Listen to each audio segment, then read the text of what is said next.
The lack also of principals, Kong Roman, paano rin pa yan? Yung 15,000 po na sinasabi ng mga eskwelahan na walang mga No, principal. 15,000 ang i-deploy 15,000 ide-deploy. na, So, na principals, all over the principals. country to Oo. address The need. shortage. Oo. Oo. Yes, again, that is, kung maalala po ninyo, sa EDCOM 2 nating linabas yan talaga, yung issue na yan eh. Oo. And masaya kami na tinutugunan ngayon ng Department of Education, ng ating executive department.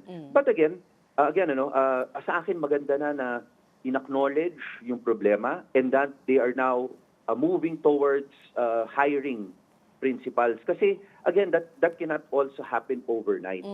Kasi hindi rin, may mga issue rin dyan na kailangan tingnan ng DepEd. In example po, no, in order for you to be a school head, may exam kang kukunin yung NQuest. Oo. Again, kailangan pag-aralan yung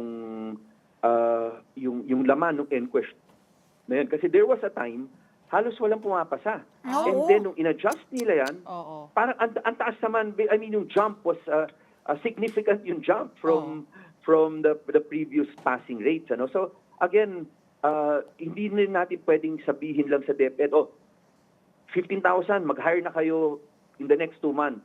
Because may ano rin po, hindi naman parang ano rin po yan, yung binanggit ko kanina, yung inefficient use of funds. Yeah. Kung hindi rin maayos yung pagtalaga natin ng principal at yung proseso.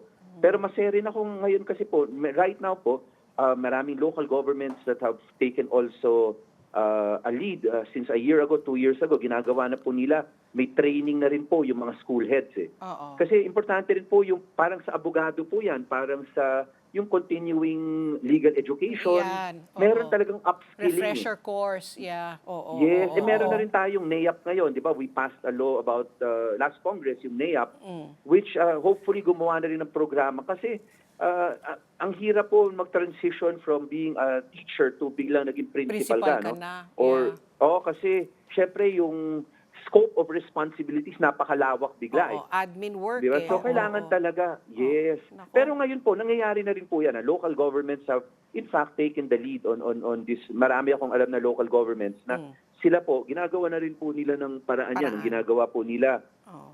sila na yung Naghahanap. sila na yung gumagastos. Sila na yung gumagastos. Di ba? Oo. Maganda po yan. Di ba? Kasi problema yun, di ba, Kong? I think, I read a news report late last year na may problema din sa advancement ng career ng mga teachers for them to be promoted. Parang stagnant yung career nila. Na-discuss nga rin natin po yan. If you remember, Ma'am Yes. Ali, Ma'am Patty, remember, meron tayong pending legislation, teacher Promotion. career progression. Oo. Pero kahit wala pa yung batas na ito, in fact, nagkaroon na rin po ng implementing rules dyan, ang Department Order effectively, ang DepEd. Effectively po, no, meron na rin silang ginawang 2 track. Ang importante kasi may track eh. Yung mga gusto magturo, currently po, without the teacher career progression kasi, at one point, ang pinakamataas na salary grade kasi principal eh. Yeah. So, syempre, kahit sino naman gusto maging Aspire, maging highest salary principal. grade. Oo. So, patungo po kayo doon, di ba? Doon ang pupuntahan mo. Oo. Pero ang ginawa natin dito sa teacher career progression, after Master Teacher 1, doon ka pipili ngayon. Gusto ko ba magturo habang buhay?